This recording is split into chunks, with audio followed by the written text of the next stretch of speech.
The baby's screams tore through the stagecoach like a wounded animal, raw, relentless, unstoppable. For 3 days, passengers had endured it. The cowboy holding the infant looked like a man watching his world collapse. Powerless against cries no bottle could silence, no rocking could soothe. Then the widow across from him did something that made every jaw drop and every breath catch. What happened next on that dusty Colorado trail would break every rule of propriety and save 3 lives forever. If you're drawn to stories of impossible choices and unexpected redemption, stay with me until the end. Hit that like button and comment your city below. I want to see how far this story travels. The Colorado Plains stretched endlessly in every direction, a vast expanse of amber grassland broken only by occasional clusters of cottonwood trees and the deep ruts carved by countless wagon wheels. The stagecoach lurched over the uneven terrain, its wooden frame creaking in protest with each jolt. Inside, 6 passengers sat in various states of discomfort, their bodies swaying with the rhythm of the wheels, their faces marked by dust and exhaustion. But it wasn't the rough journey that had pushed them to the edge of endurance. It was the crying. The infant's wails filled every inch of the coach's interior, bouncing off the leather walls, drilling into skulls, fraying nerves that had already worn thin over 3 brutal days of travel. The sound was primal, desperate, the kind of crying that signaled something more than mere discomfort. This was a baby in distress, and everyone knew it. Caleb Warren held the child against his chest, his large, calloused hands supporting the tiny body with a gentleness that contradicted everything about his appearance. He was a big man, broad-shouldered and sun-weathered, with hands that had branded cattle, built fences, and broken the noses of men who'd tried to steal his land. But those same hands trembled now as they cradled the squirming infant. "Please," he whispered, his voice hoarse from 3 days of pleading. "Please, son, please." The baby, barely 3 weeks old, only screamed harder, his face turning an alarming shade of red, his tiny fists clenched against his father's shirt. Across from Caleb, a traveling salesman named Pritchard pressed his fingers against his temples, his jaw clenched so tight the muscles jumped beneath his skin. He'd stopped making sympathetic noises on the second day. Now he just stared out the window, willing the miles to pass faster. Beside him, Mrs. Henderson, a Presbyterian minister's wife traveling to Denver, had her eyes closed in either prayer or an attempt to mentally escape the confines of the coach. Her lips moved silently, and Caleb couldn't tell if she was asking for divine intervention or simply counting the hours until this journey ended. The other 2 passengers, a young mining engineer and an older gentleman in a weathered suit, had retreated into themselves, their expressions blank, defeated. Then there was the woman. She sat in the corner opposite Caleb, pressed against the side of the coach, as if trying to make herself as small as possible. Eliza Moore had barely spoken since boarding in Julesburg 3 days prior. She was perhaps 30, though grief had a way of aging a person that had nothing to do with years. Her dark hair was pulled back beneath a simple bonnet, her traveling dress a deep gray that seemed to absorb rather than reflect light. Her hands rested in her lap, fingers interlaced, knuckles white. But it was her eyes that told the real story. They were the eyes of someone who had looked directly at devastation and survived, but only barely. Caleb had seen that look before, in men who'd come back from war, in women who'd buried children, in anyone who'd stared into an abyss and felt it stare back. She watched the baby with an intensity that made him uncomfortable, though he couldn't quite articulate why. Every time Samuel, the baby's name was Samuel after Caleb's grandfather, let out a particularly desperate wail, something flickered across her face. Pain, yes, but something else, too. Recognition, perhaps. Or memory. "How much longer?" Pritchard asked, not bothering to hide his irritation. "Fort Collins is still half a day out," the driver had called down during their last stop. That was 2 hours ago, which meant they had at least 4 more hours of this. 4 more hours of Samuel's cries, 4 more hours of Caleb's failure, playing out in front of strangers. He'd tried everything. The bottle with the milk he'd purchased from a dairy farmer at their last stop was barely touched. Samuel would take a few desperate sucks before turning his head away, screaming even louder. Caleb had changed the cloth diaper 3 times, checked for pins that might be poking tender skin, rocked the baby until his arms ached. Nothing worked. Nothing had worked since Margaret died. The thought of his wife sent a fresh wave of pain through his chest, and Caleb forced it down. He couldn't afford to fall apart. Not here, not in front of these people. He was Caleb Warren, owner of the largest ranch in Weld County, a man who'd built an empire from nothing, who'd faced down claim jumpers and drought and cattle thieves. He'd survived the death of his parents, the betrayal of his brother, the harsh winters that had killed half his herd in '71. But this tiny human, barely 7 pounds of flesh and bone, had defeated him completely. "Try the bottle again, Mrs." Henderson said without opening her eyes. Her voice was clipped, carrying an edge that suggested her patience had limits, and they were rapidly approaching them. "He won't take it," Caleb replied. But he shifted Samuel in his arms anyway, reaching for the bottle that sat on the bench beside him. The milk had gone slightly sour in the heat, but it was all he had. Samuel's mouth found the rubber nipple, sucked twice, then turned away with a wail that seemed to vibrate the very air. A thin stream of milk dribbled down his chin, mixing with the tears that streaked his impossibly small face. "Jesus Christ," Pritchard muttered, earning a sharp look from Mrs. Henderson. Caleb wanted to defend himself, to explain that he was doing everything he could, that he hadn't slept more than an hour at a time in 3 weeks, that he was drowning in grief and terror and a responsibility he'd never asked for. But what would be the point? These people didn't care about his circumstances. They just wanted the crying to stop. He wanted the crying to stop, but more than that, he wanted Samuel to be okay. The baby had lost weight since Margaret's death. Caleb could feel it in how the infant's clothes hung loose and how his tiny ribs were too prominent beneath the thin fabric of his gown. He was getting weaker, and Caleb knew it. The wet nurse in Denver had been a disaster. Samuel had refused to feed, and the woman had made it clear she had 3 other infants to care for and couldn't waste time on a difficult baby.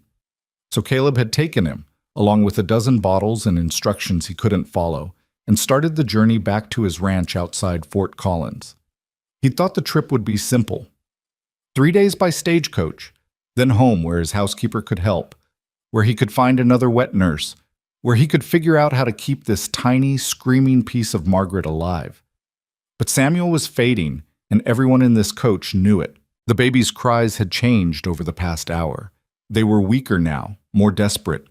The pauses between screams grew longer, and during those pauses, Samuel made soft, plaintive sounds that cut deeper than any wail. He was exhausted, starving, giving up. Caleb felt panic rising in his throat like bile. The stagecoach hit a particularly deep rut, and everyone lurched to the side. Samuel's bottle fell from Caleb's grip, hit the floor, and rolled beneath the opposite bench. The remaining milk spilled across the floorboards in a thin, yellowish stream.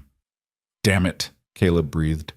"Language," Mrs. Henderson said automatically, though her heart clearly wasn't in the rebuke. Caleb ignored her. He shifted Samuel to one arm and bent forward, reaching for the bottle. His fingers brushed the glass just as the coach lurched again, and the bottle rolled farther away, coming to rest against the hem of Eliza Moore's gray dress. She didn't move. Caleb looked up at her, ready to ask her to pass the bottle back to him, but the words died in his throat. She was staring at Samuel with an expression of such raw, visceral pain that Caleb actually flinched. Her face had gone pale, her lips slightly parted, her hands gripping the edge of the bench with enough force that her knuckles had gone bone white. She looked like a woman watching her own execution. "Ma'am," Caleb said softly. Eliza's eyes snapped to his face, and for just a moment, he saw everything she'd been hiding for 3 days. The grief was staggering, a weight so heavy it should have crushed her. But beneath it, he saw something else. A flicker of… what? Longing? Desperation? Then her expression smoothed over, and she looked away out the window at the passing landscape. "Ma'am, if you could just…" Caleb gestured toward the bottle at her feet. She bent down slowly, almost mechanically, and picked up the bottle. But instead of handing it back to him, she just held it, staring at the dregs of spoiled milk that remained. "It's gone bad," she said. Her voice was quiet, roughened by disuse. It was the first time she'd spoken in hours. "I know," Caleb said, "but it's all I have until we reach Fort Collins." "He won't drink it." It wasn't a question. "No." Eliza continued to stare at the bottle. Samuel's cries had diminished to soft, hitching sobs now, each one sounding more defeated than the last. The sound seemed to physically hurt her. Caleb watched her flinch with each tiny gasp. "How old is he?" she asked. 3 weeks. 3 weeks and 2 days. And his mother? The question landed like a punch. Caleb's throat tightened. "She died. Complications from the birth. He's all I have left of her." Something cracked in Eliza's carefully controlled expression. She closed her eyes briefly, and when she opened them again, they were glassy with unshed tears. "I'm sorry," she whispered. The stagecoach rolled on, wheels grinding against stone and dirt, carrying them all toward Fort Collins and whatever waited there. Outside, the sun was beginning its descent toward the western horizon, painting the plains in shades of gold and amber. It would have been beautiful if anyone had been in the state of mind to notice. Caleb took the bottle from Eliza's hand, or rather, she released it to him without quite handing it over, and set it aside. There was no point in trying again. He adjusted Samuel against his shoulder, one hand supporting the baby's head, the other rubbing small circles on his back. It was a gesture he'd seen Margaret do 1,000 times during her pregnancy, practicing on her own stomach, talking to their unborn son about all the love that waited for him. If she could see him now, fumbling and failing, would she be disappointed? Or would she understand that he was doing his best with knowledge he didn't have and skills he'd never developed? "Miss Warren," Mrs. Henderson said, and there was something different in her tone now. Less irritation, more genuine concern. "That child needs proper nourishment. Cow's milk isn't sufficient for an infant this young. Surely you know that." "I know," Caleb said tightly. "I'm trying to get him to a wet nurse. There's one in Fort Collins, a woman who—" "Will he make it that long?" The question hung in the air like smoke. Caleb looked down at Samuel's face. The baby's eyes were half closed, his crying reduced to weak mewling sounds. His skin looked wrong, too pale, too thin, stretched over bones that seemed too prominent. When had he last had a proper feeding? Yesterday morning? The day before? Time had become a blur of sleepless hours and constant motion. "He has to," Caleb said, but even he could hear the doubt in his own voice. Pritchard shifted in his seat, clearly uncomfortable with the turn in conversation. The mining engineer studied his hands. The older gentleman continued to stare out the window as if none of this concerned him. But Eliza was looking at the baby again, and this time Caleb saw something new in her expression. A war was playing out behind her eyes. Something fighting against something else, need battling against fear, impulse struggling with restraint. She opened her mouth as if to speak, then closed it, opened it again, closed it. Her breathing had quickened, her chest rising and falling rapidly beneath the high collar of her dress. "Ma'am?" Caleb said. "Are you all right?" She didn't answer. Instead, she did something that shocked everyone in the coach into absolute stillness. She stood. In the confined space of the stagecoach, with the floor lurching and swaying beneath her feet, Eliza Moore rose from her seat and took the 2 steps that separated her bench from Caleb's.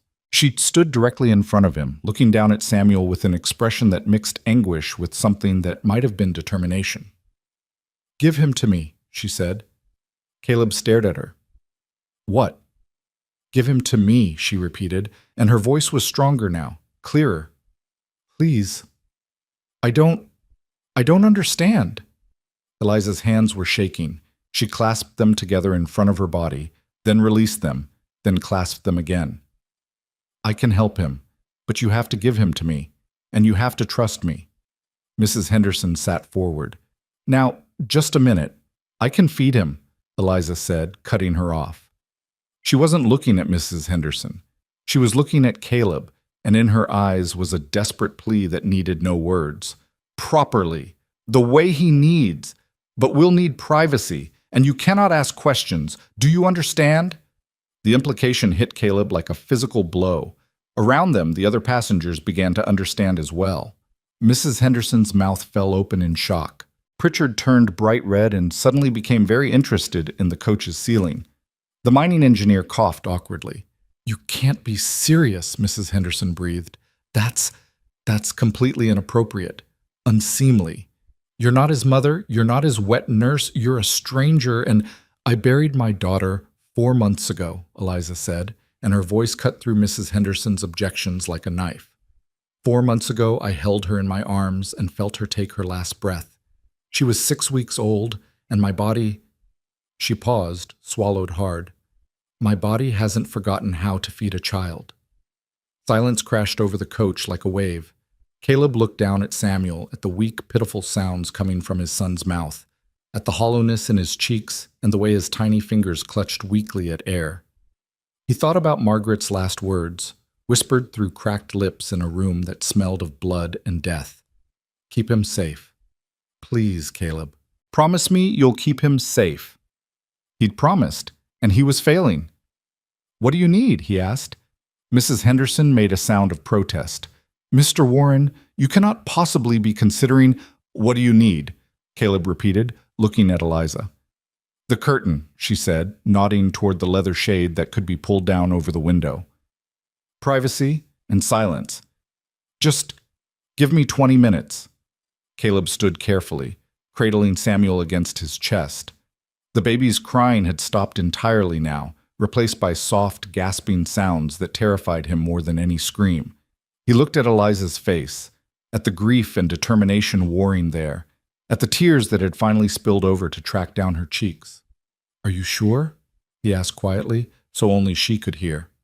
No, she whispered back. But he's dying, Mr. Warren. We both know it. And I can't watch another baby die. I can't. Not if there's something I can do to stop it. Caleb extended his arms, offering Samuel to her. For a moment, Eliza hesitated, her hands hovering in the space between them. Then, with a sharp intake of breath, she took the baby. The moment Samuel was in her arms, something changed. The infant seemed to sense it too. His weak crying paused, and he turned his head instinctively, rooting against the fabric of her dress. Eliza made a small, broken sound and pulled him closer. The curtain, she said again. Caleb moved quickly, pulling down the leather shades on both windows on Eliza's side of the coach, plunging that half of the interior into shadow. Mrs. Henderson was saying something about propriety and scandal, but Caleb ignored her. He shrugged out of his duster and held it up, creating a makeshift barrier between Eliza and the rest of the passengers. 20 minutes, he said. Take what you need. Eliza nodded, already sinking back onto her bench, already turning away to position the baby. Through the fabric of his coat, Caleb could see her shadow moving, adjusting, preparing. Then Samuel made a sound, not a cry, but a small noise of surprise followed immediately by silence. Profound, blessed silence. The kind of silence that followed desperate need finally being met. Caleb held the coat steady, creating a wall between Eliza and the other passengers, and listened to the sound of his son feeding for the first time in days. The soft, rhythmic sounds of suckling mixed with tiny, satisfied squeaks. He could hear Eliza's breathing too, shaky at first, then steadying, then hitching again with what he knew were tears. Behind him, Mrs. Henderson had finally fallen silent. The other passengers sat frozen, uncertain how to process what was happening. Only the steady rhythm of the coach wheels on packed earth continued, carrying them all forward into territory none of them had anticipated. Minutes passed. 5, 10, 15. Caleb's arms ached from holding the coat, but he didn't lower it. He stood there, a living wall, protecting something sacred and strange and utterly necessary. The sun continued its descent outside the curtained windows, painting the world in shades of orange and red that none of them could see. At 20 minutes, Eliza spoke softly. Mr. Warren? Yes? He's asleep, fed and asleep. Caleb lowered the coat slowly. Eliza sat in the shadowed corner of the coach, Samuel cradled against her shoulder, one hand supporting his head. The baby's face was peaceful, truly peaceful, for the first time since they'd boarded. His mouth was slightly open, his breathing deep and even. Color had returned to his cheeks. Eliza's face was wet with tears, but she was smiling, a sad, broken smile that somehow contained gratitude and grief in equal measure. He took to it well, she said softly. He was so hungry.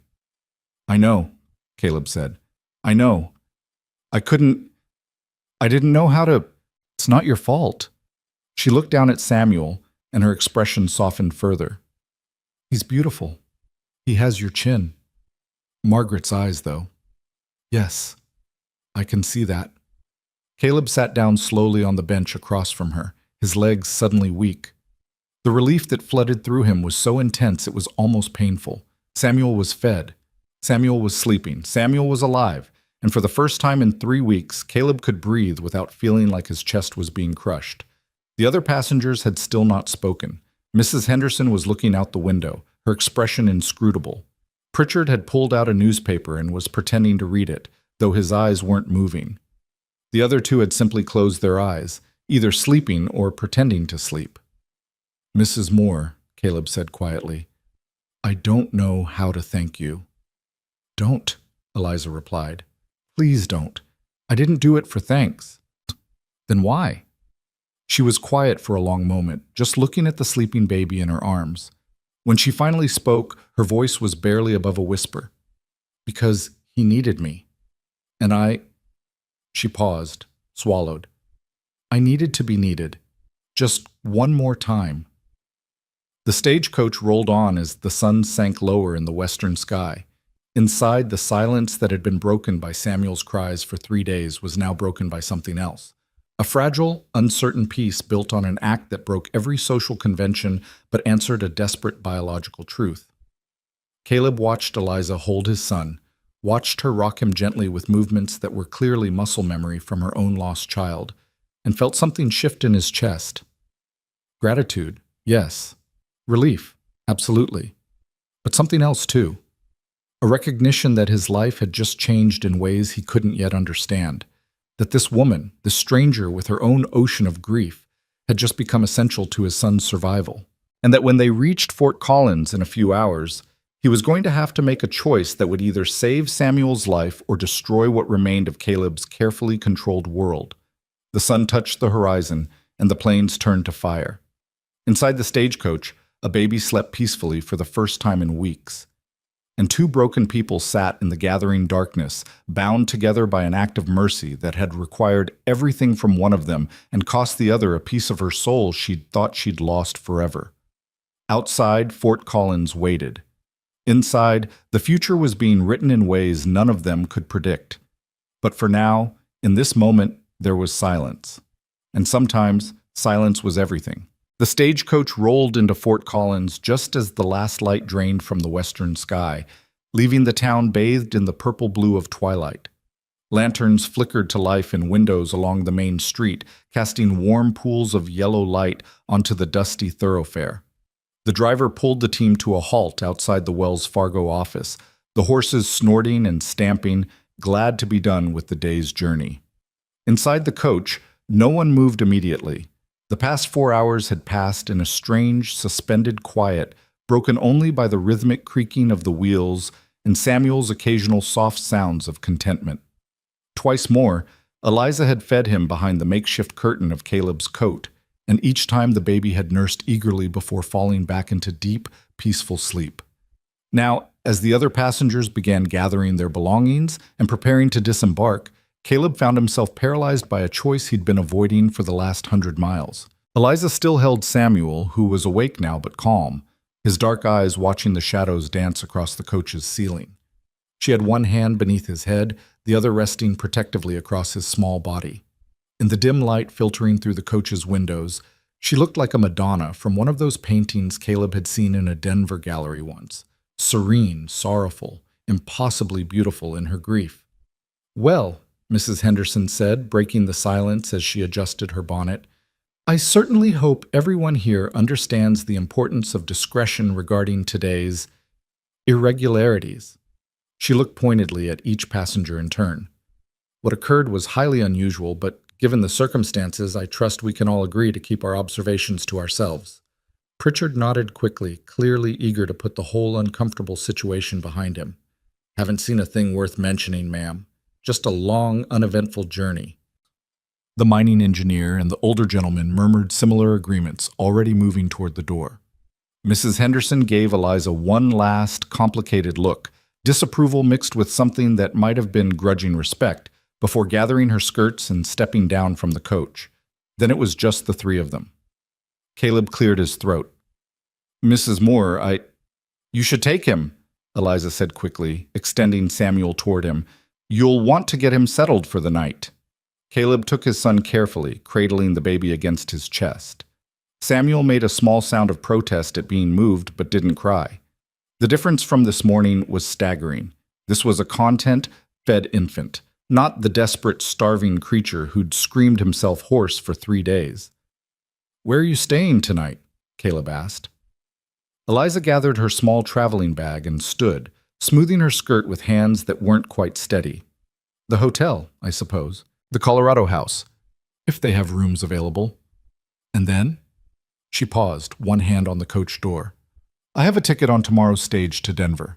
I have arrangements there. A position as a seamstress with a dress shop. It's all settled. Caleb should have nodded, should have thanked her again, should have let her go. Instead, he found himself following her out of the coach, Samuel warm against his shoulder, his heart pounding with something that felt dangerously like desperation. The street was busy with the evening traffic of a growing town, cowboys heading toward the saloons, shop owners closing up for the night, families finishing their suppers. A dog barked somewhere in the distance. The smell of wood smoke and cooking meat drifted on the cool evening air. Eliza stood on the wooden sidewalk, her bag in hand, looking small and lost in the gathering darkness. Mrs. Moore, Caleb said, and she turned to face him. I need to ask you something, and I need you to hear me out before you answer. Her expression became guarded. Mr. Warren, if you're planning to offer money, please don't. I didn't do what I did for payment. I did it because I know why you did it, Caleb interrupted gently, and I'm not trying to insult you.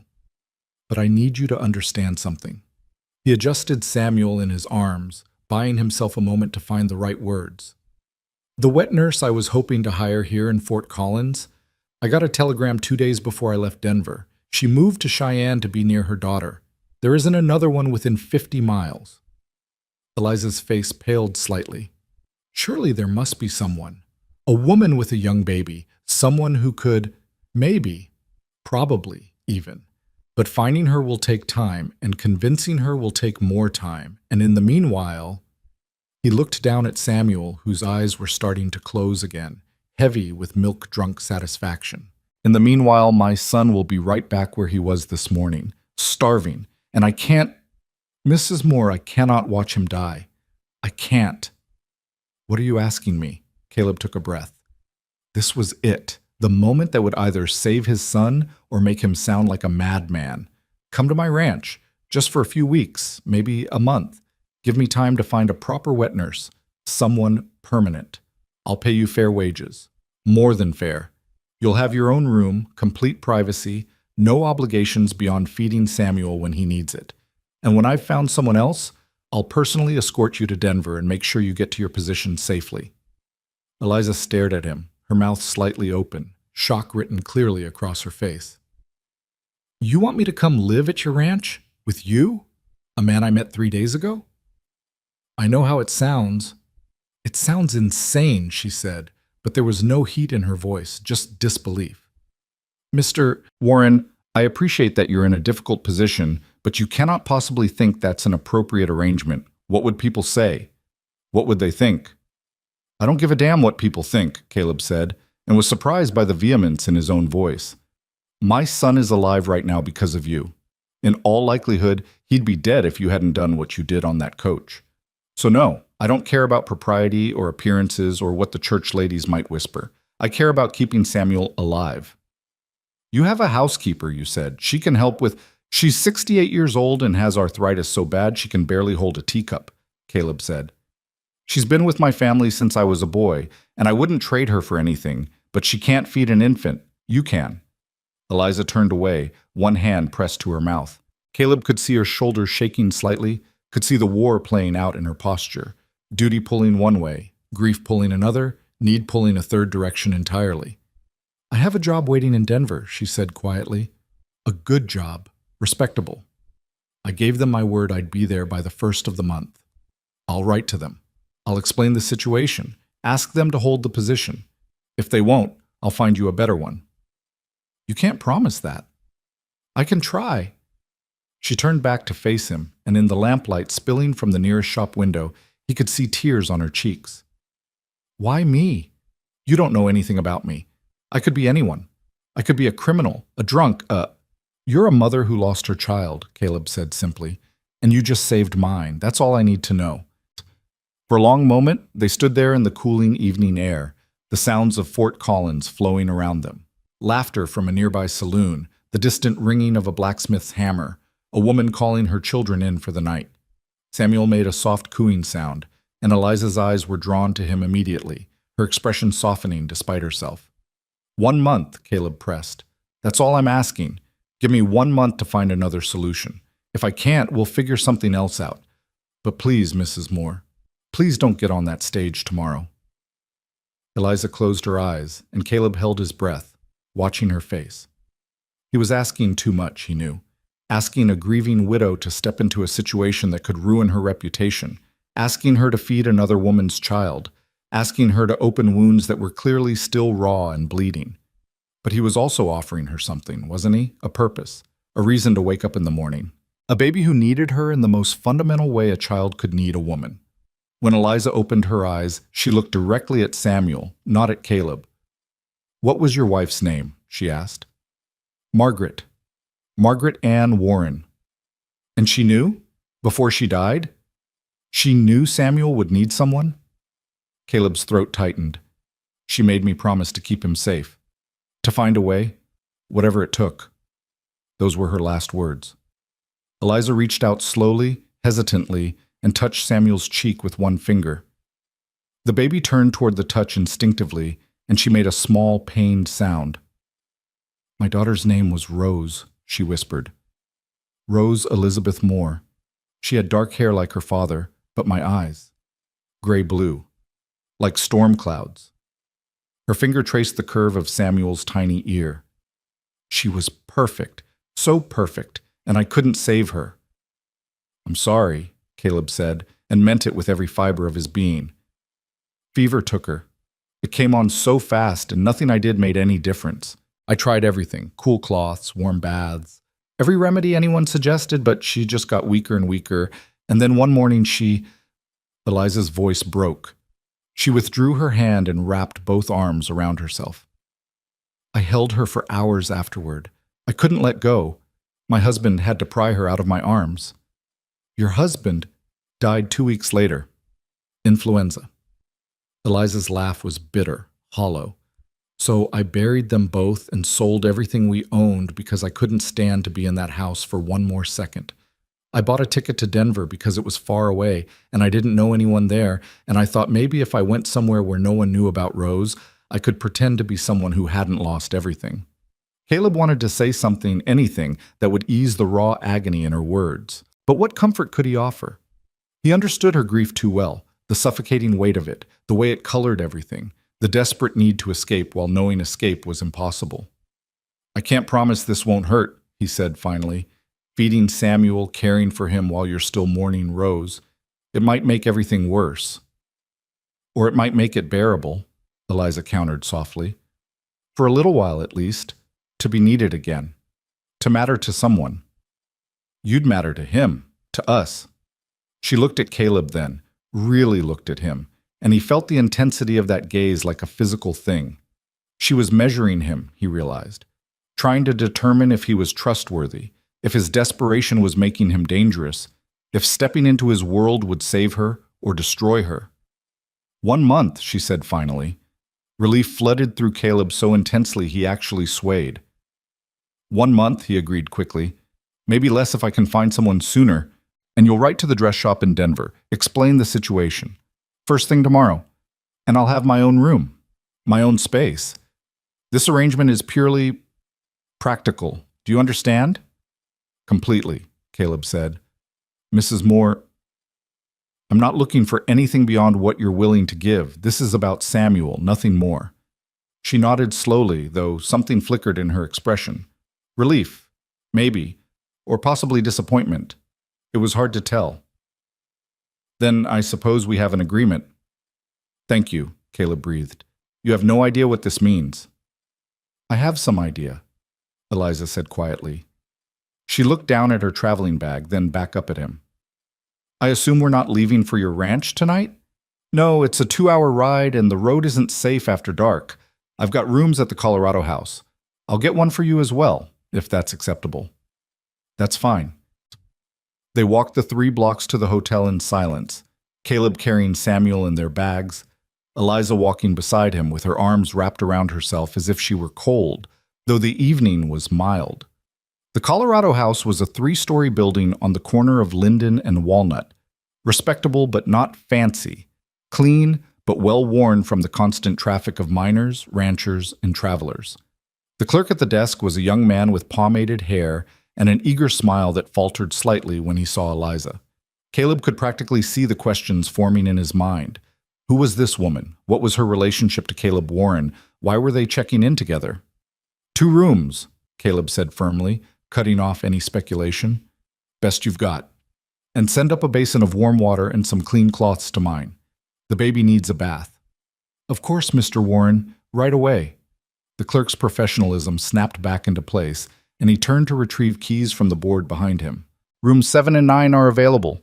Both on the 2nd floor, nice and quiet. Perfect. The clerk handed over the keys, his gaze sliding to Eliza and away again quickly.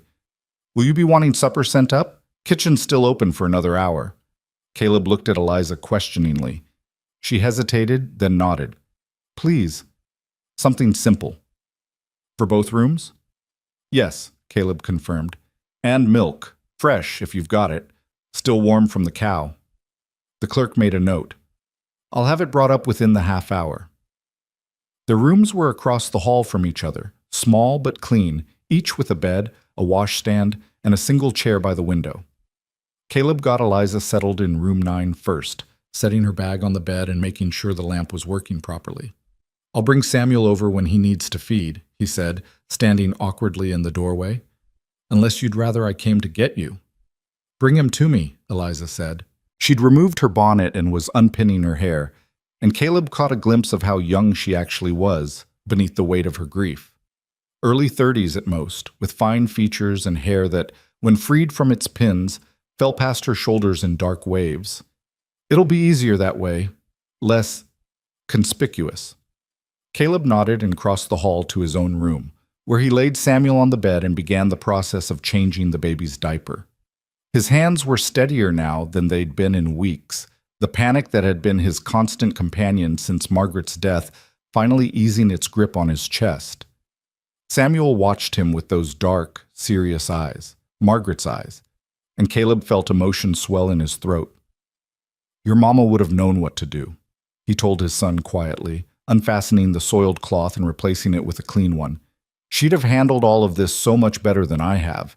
But she'd be grateful to Mrs. Moore, I think. Grateful that someone was there when I couldn't figure it out on my own. Samuel's response was a tiny yawn and a stretch of his impossibly small arms. The warm water and cloths arrived, followed shortly by their supper. Beef stew with fresh bread for Caleb, a lighter meal of chicken and vegetables for Eliza, and a bottle of milk still warm from the evening milking. Caleb bathed Samuel carefully in the basin, washing away 3 days of road dust and dried milk, marveling at how much more substantial the baby felt already. 1 day of proper feeding, and the desperate hollow look had already begun to fade from his face. He was drying Samuel and getting him into a clean nightshirt when he heard the knock on Eliza's door across the hall, followed by her soft voice thanking someone for the meal. The smell of food reminded Caleb that he hadn't eaten since breakfast, but his own supper would have to wait. Samuel was starting to make the rooting motions again, his small mouth opening and closing, his head turning from side to side in search of nourishment. Caleb wrapped him in a clean blanket and crossed the hall, knocking softly on Eliza's door. It's me, he called quietly. He's hungry again. The door opened immediately. Eliza had changed into a simpler dress, something dark and loose that was clearly meant for sleeping or informal wear. Her hair was still down, braided now in a single plait over one shoulder. Without her bonnet and traveling clothes, she looked softer somehow, more vulnerable. Come in, she said, stepping aside. Caleb entered hesitantly, acutely aware of the impropriety of being in a woman's room, even under these circumstances. Eliza seemed to sense his discomfort because she gave him a small, sad smile. Propriety went out the window on that stagecoach, Mr. Warren. I think we can manage to feed your son without worrying about scandal. Still, Caleb said, I'll turn my back, give you privacy. I'd appreciate that.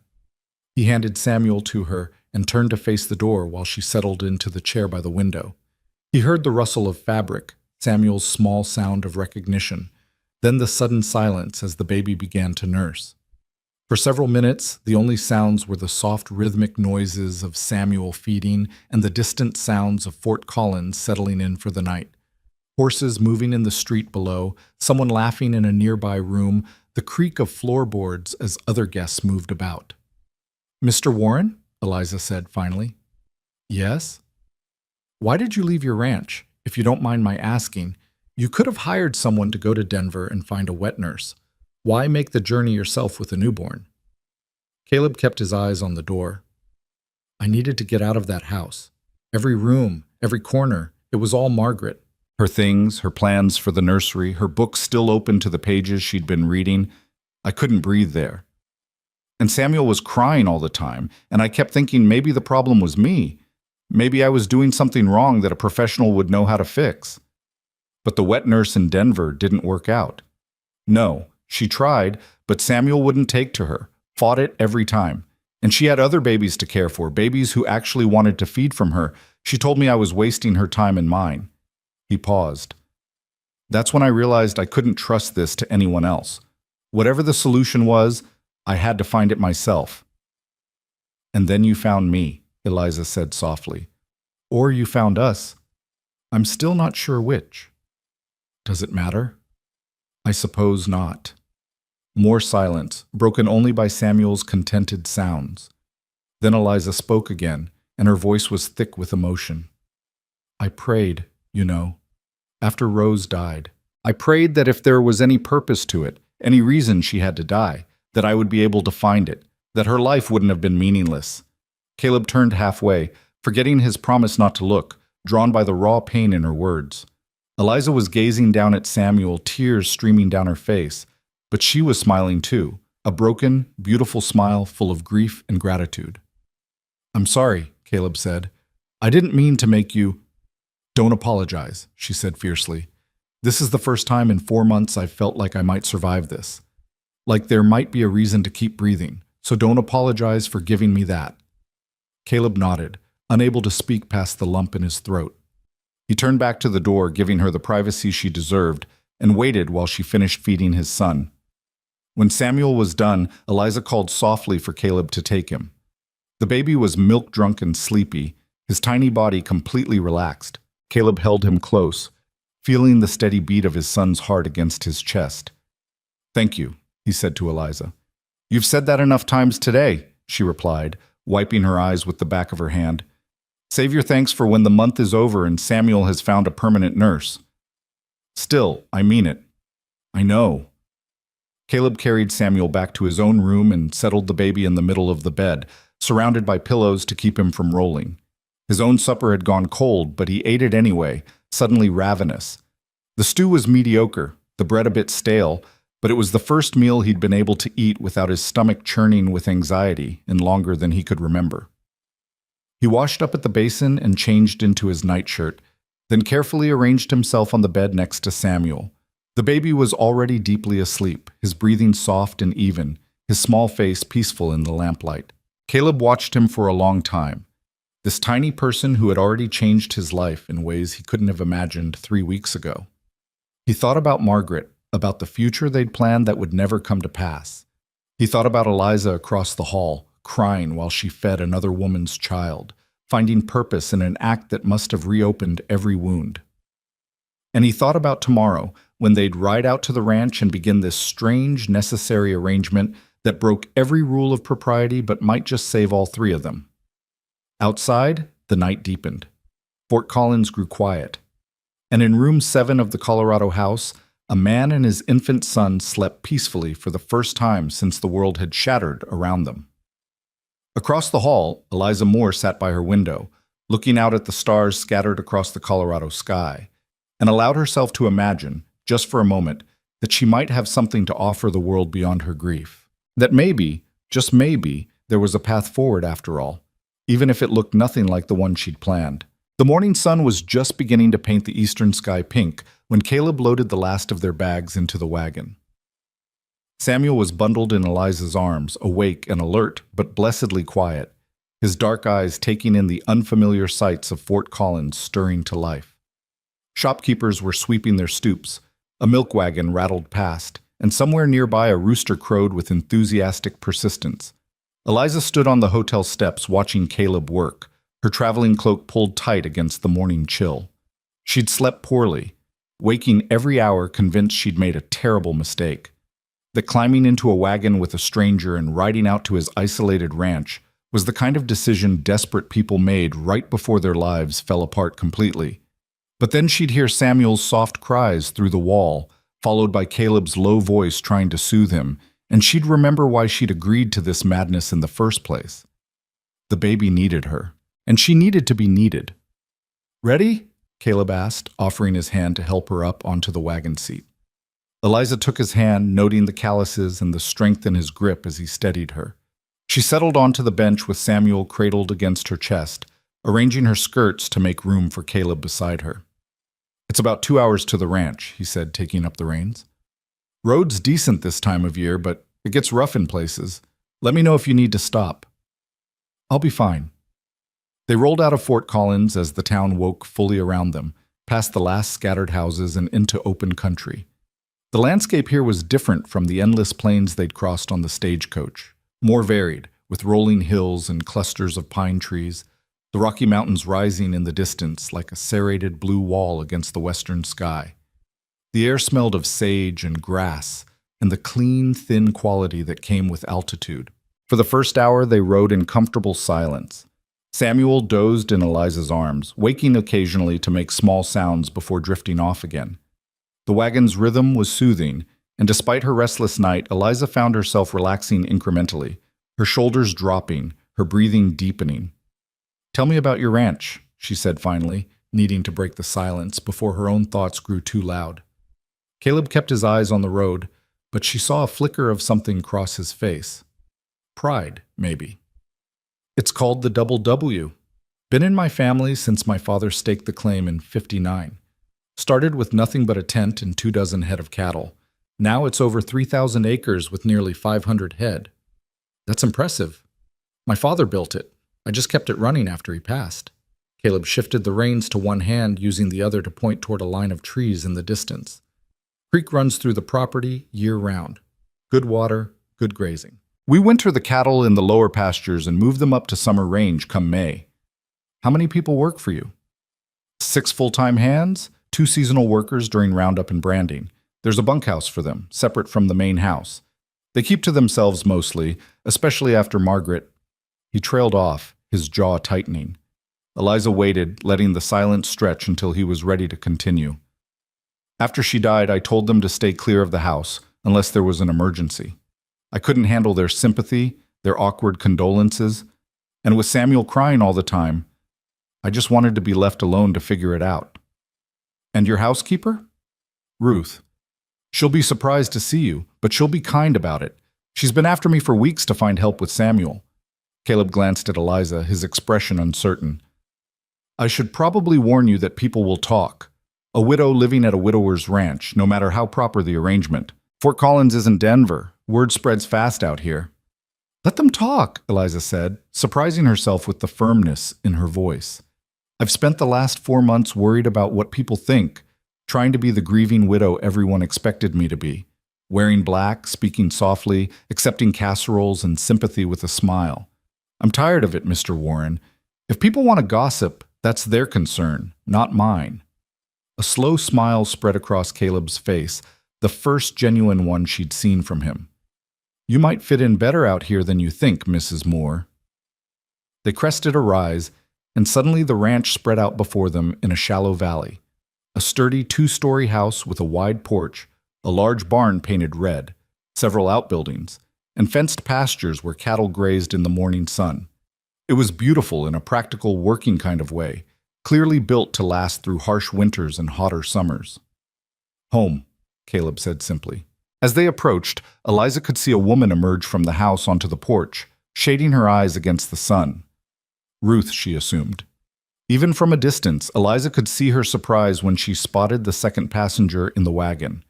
Caleb pulled the wagon to a stop in front of the house, and Ruth descended the porch steps with careful movements that spoke to the arthritis he'd mentioned. She was small and spare, with white hair pulled back in a tight bun and eyes that missed nothing. "Caleb Warren, you'd better have a good explanation for bringing a lady home unannounced," she said, but there was no real heat in her voice. Her gaze had already found Samuel in Eliza's arms, and her expression softened immediately. "Lord have mercy, is that baby actually sleeping peacefully?" "Ruth, this is Mrs. Eliza Moore," Caleb said, climbing down from the wagon and moving around to help Eliza descend. "She's going to be staying with us for a while, helping with Samuel." Ruth's sharp eyes moved from the baby to Eliza's face, then down to where Eliza held Samuel with a practiced ease that spoke volumes. Understanding dawned in the older woman's expression, followed by something that looked like relief. "Well," she said. "Well, well. Come inside, Mrs. Moore. Let's get you settled." The house was exactly what Eliza had expected, functional and comfortable, with sturdy furniture and minimal decoration. But she could see Margaret's touches everywhere. The embroidered pillows on the sofa, the carefully arranged books on the shelves, the watercolor paintings of wildflowers on the walls. A woman had made this house a home, and her absence was palpable in the layer of dust on the mantel, the wilting flowers in a vase by the window, the general air of abandonment that came when grief stopped caring about details. Ruth showed Eliza to a bedroom on the second floor, a pleasant room with windows facing east and south, filled with morning light. The bed was already made with clean linens, and there was a rocking chair in the corner that looked handcrafted and well used. "This was the guest room," Ruth said, moving to open the windows and let in fresh air. "Hasn't been used in over a year, but I aired it out this morning after Caleb sent word from town that he was bringing someone. Bathroom's down the hall, shared with the other bedrooms, but you'll have privacy. Caleb's room is on the other end of the hall and the nursery is between." "Thank you," Eliza said, setting her bag on the bed. Samuel was starting to fuss in her arms, making small, hungry sounds. "I should probably feed him soon." Ruth nodded knowingly. "I'll bring up some water and towels. You'll want to freshen up, I expect." She paused at the door, her expression kind but direct. "I don't know your story, Mrs. Moore, and I won't pry, but I've watched that man downstairs barely hold himself together for 3 weeks, trying to keep that baby alive on cow's milk and desperation. Whatever your reasons for being here, I'm grateful for them." After Ruth left, Eliza settled into the rocking chair and fed Samuel, looking out the window at the ranch spread below. She could see men working in the distance, could hear the sounds of cattle and horses, could smell the earthy scent of hay and manure drifting through the open window. It was so different from the small house she'd shared with her husband, from the cramped boarding house where she'd spent the last 4 months, from the city she'd been planning to make her new home.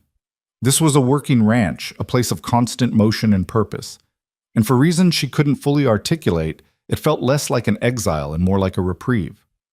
The first week passed in a blur of routine. Eliza fell into a rhythm dictated by Samuel's needs, feeding him every 3 hours, changing him, bathing him, soothing him when he fussed. Between feedings, she helped Ruth with light household tasks, anything to keep her hands busy and her mind from spiraling into the dark places it wanted to go. Caleb was gone most of each day, working the ranch with his hands, coming back to the house only for meals and to check on Samuel. He was careful around Eliza, always polite, always grateful, maintaining a distance that was both respectful and slightly awkward. They were 2 people sharing space but not lives, connected only by the baby who needed them both. But Samuel was thriving. In just 7 days, he'd gained weight visibly, his cheeks filling out, his skin taking on a healthy pink glow. He was more alert too, his eyes tracking movement, his small hands reaching for things that caught his attention. Watching him grow stronger felt like watching a miracle unfold in slow motion. On the 8th day, Ruth found Eliza in the kitchen after breakfast, washing dishes while Samuel dozed in a basket nearby. "There's a dress in the wardrobe in your room," Ruth said, drying a plate with methodical precision. "Dark blue cotton. It was Margaret's from before she was pregnant. I think it would fit you better than those traveling clothes you've been wearing." Eliza's hand stilled in the dishwater. "I couldn't possibly." "She'd want it used," Ruth said firmly. She wasn't the kind of woman who believed in keeping things locked away for sentiment. And you can't keep wearing the same two dresses. It's not practical. That afternoon, when Samuel was napping and Caleb was out checking fences, Eliza opened the wardrobe in her room and found the dress.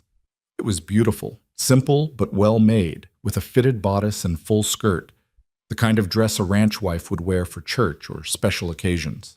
She held it up to herself in front of the small mirror, and for just a moment she let herself imagine what it would be like to belong here, to be part of this place instead of just passing through. Then she caught herself and carefully hung the dress back up. She was here for Samuel, nothing more. 1 month, Caleb had said, maybe less. She couldn't afford to forget that. But the next Sunday, when Ruth mentioned that some of the ranch hands' families were coming for a barbecue, Eliza found herself putting on the blue dress without quite deciding to.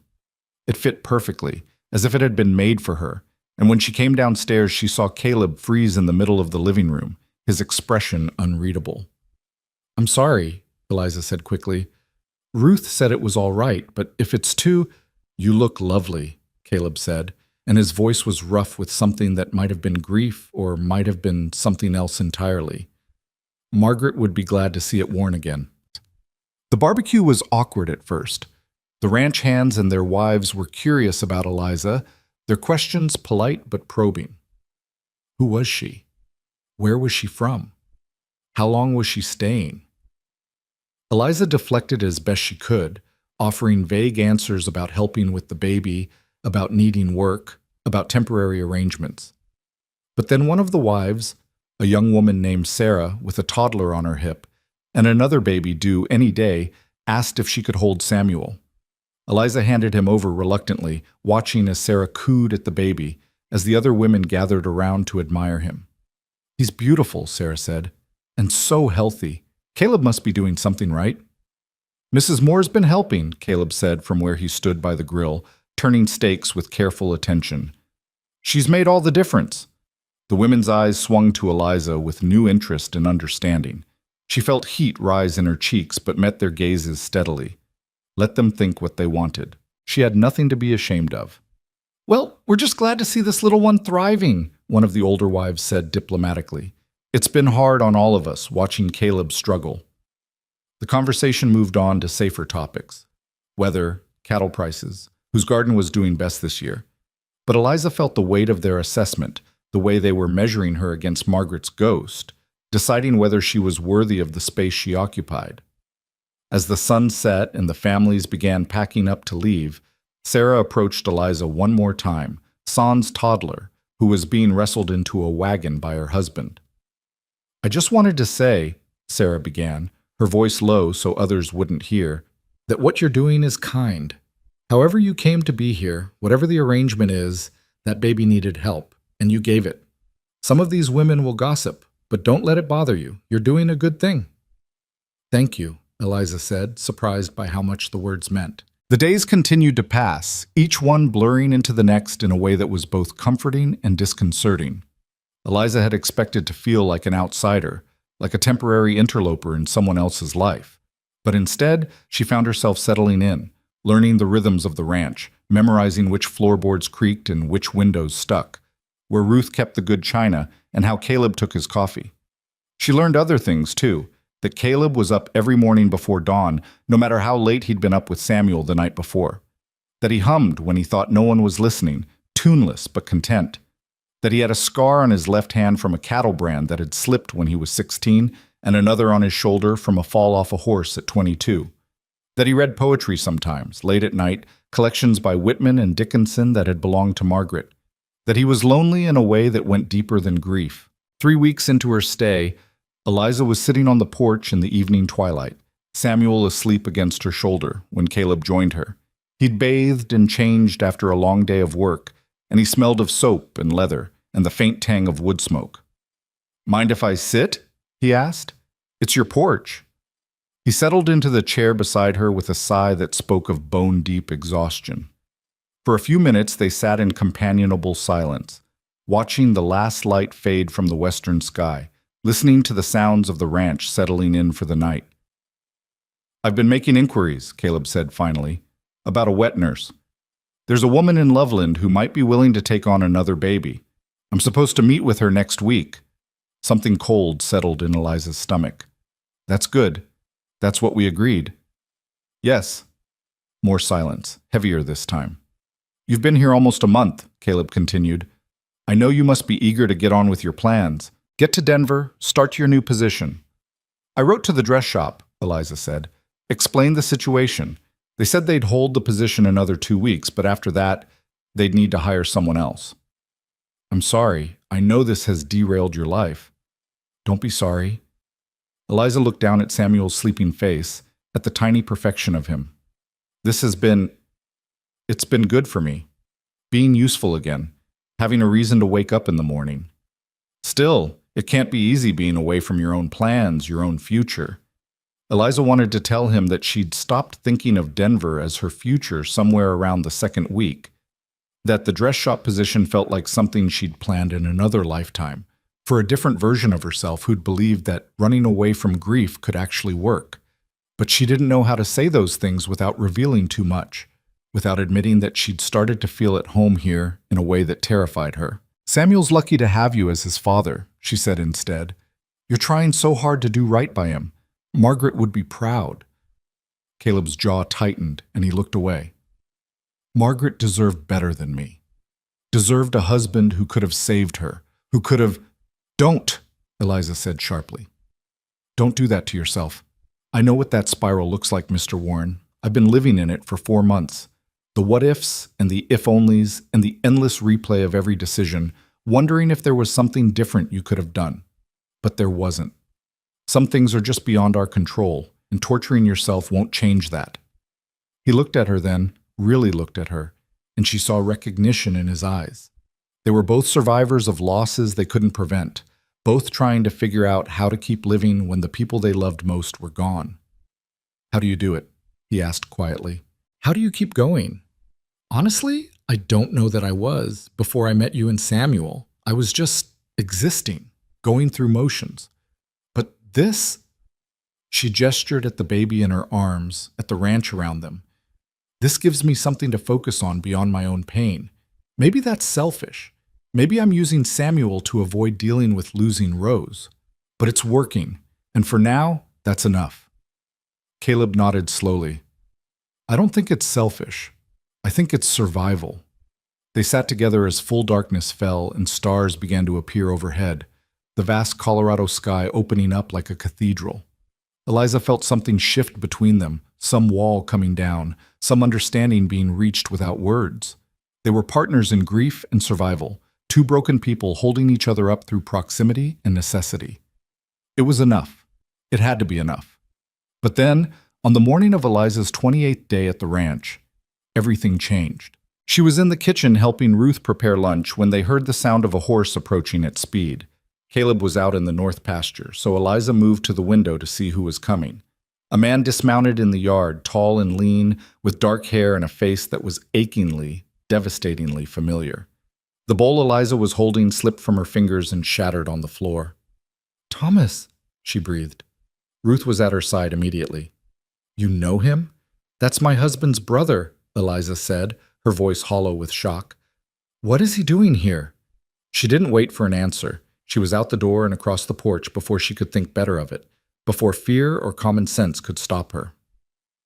Thomas Moore looked exactly as she remembered, handsome in a refined way that contrasted sharply with the rough-hewn cowboys who worked this land. He'd been a banker in Philadelphia, always well-dressed, always proper. Seeing him here, in his traveling suit with dust on his boots, was surreal. Eliza, he said, and his voice was full of relief and something else. Something that made her stomach clench. Thank goodness I found you. I've been searching for weeks. How did you... I went to Denver. The dress shop had your letter. Mentioned you were delayed at a ranch outside Fort Collins. It took some asking around, but here you are. He stepped forward, reaching for her hands. Eliza, I have so much to tell you. So much has changed. She let him take her hands, too shocked to pull away. Thomas, what are you doing here? What's happened? I've left Philadelphia, he said, and now she could hear the excitement in his voice. The bank offered me a position managing their new branch in San Francisco. It's everything I've ever wanted. a chance to start fresh, to build something new, and I want you to come with me." Eliza stared at him. "What?" "Marry me, Eliza. I know it hasn't been long since my brother passed, but we've known each other for years. We get along well. And you shouldn't be alone, living in boarding houses, working in dress shops. Come to San Francisco with me. Be my wife. We can start over together." The world seemed to tilt sideways. This was Thomas, her brother-in-law, who'd been kind to her at the funeral, who'd helped her settle her husband's affairs, who'd written her a letter of recommendation for the Denver position. This was a good man offering her exactly what she'd thought she wanted 4 months ago: security, respectability, a future. So why did it feel wrong? "I need time to think," she said. "Of course. I'm staying at the hotel in Fort Collins. I can come back tomorrow, and we can talk properly." He squeezed her hands gently. "I know this is sudden, but Eliza, we could be happy. I truly believe that." He left before she could formulate a response, mounting his horse and riding back toward town with promises to return. Eliza stood in the yard watching him go, her mind spinning. When she finally turned back to the house, she found Ruth on the porch, holding Samuel, her expression carefully neutral. "Well," the older woman said, "that's a complication." Eliza climbed the steps slowly, taking Samuel into her arms automatically. The baby cooed at her, reaching for her face with small, uncoordinated hands. "He wants me to marry him," she said. "Move to San Francisco. Start over." "And what do you want?"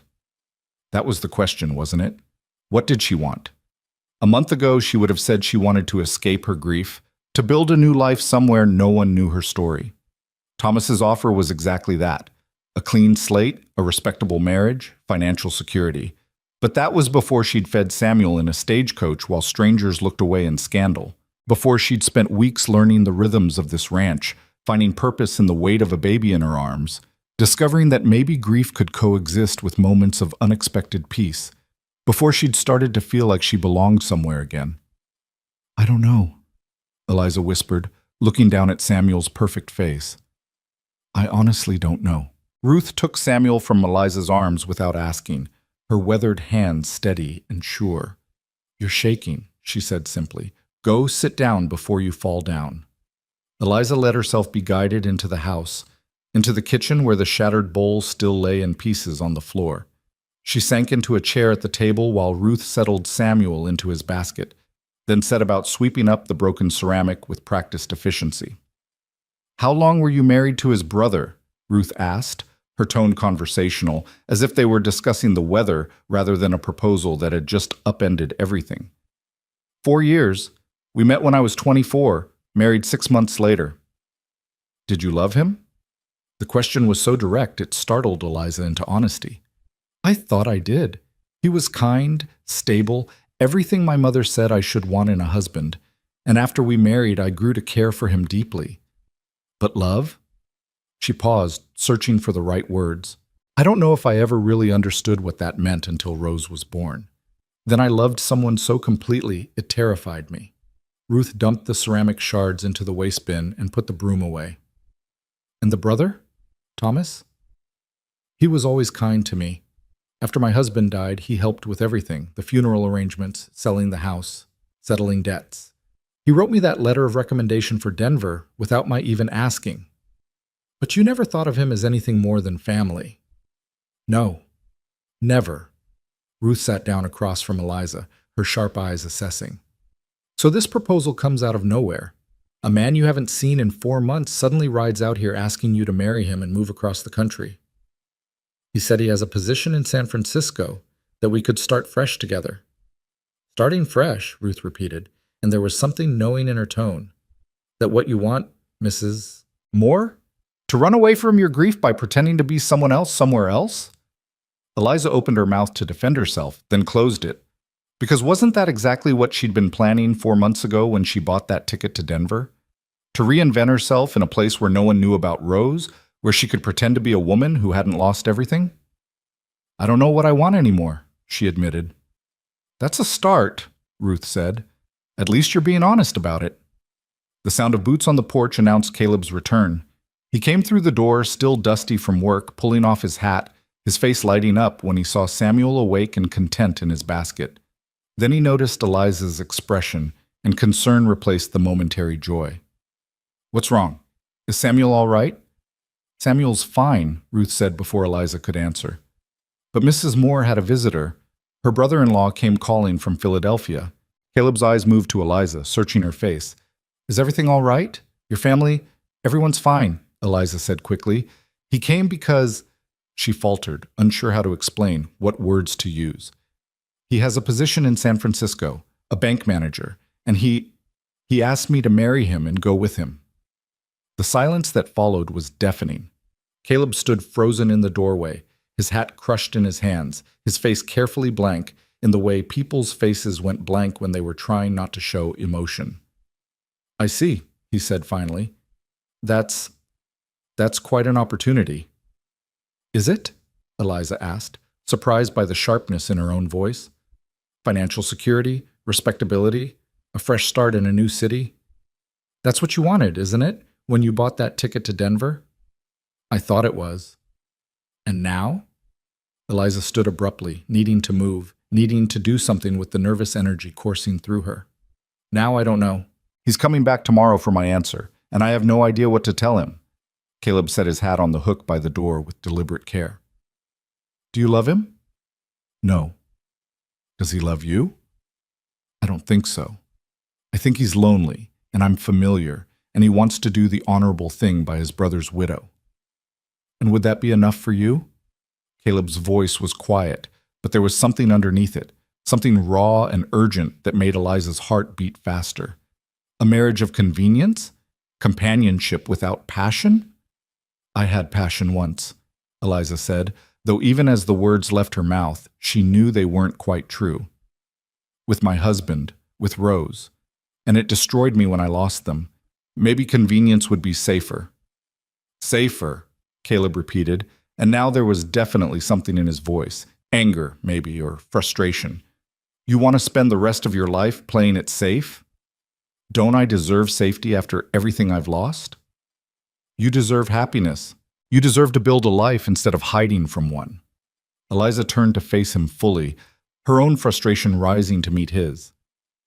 "And what would you know about building a life, Mr. Warren? You've spent the last month barely holding yourself together, hiding out here on your ranch, keeping everyone at arm's length except when you absolutely need them." The words were cruel, and she regretted them the instant they left her mouth. But Caleb didn't flinch.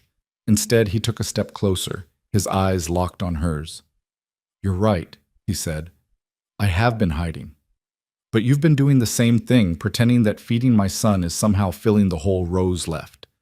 Using this place, using me, using Samuel to avoid facing the fact that your life has to continue even though she's gone. That's not fair, isn't it? You want to talk about running away? You've been running since the day she died. First to boarding houses, then to Denver, and now Thomas is offering you a new place to run to. When do you stop running, Eliza? When do you stand still long enough to actually heal?" The use of her first name shocked them both. For a month they'd maintained careful formality. Mr. Warren, Mrs. Moore, a wall of propriety between them. But now that wall had cracked and something raw and real was bleeding through. Ruth cleared her throat loudly. "I think I'll take Samuel upstairs for his nap," she said, gathering the baby in his basket. "You two clearly need to have a conversation without an audience." She left before either of them could protest, her footsteps creaking on the stairs, then the soft click of a door closing overhead.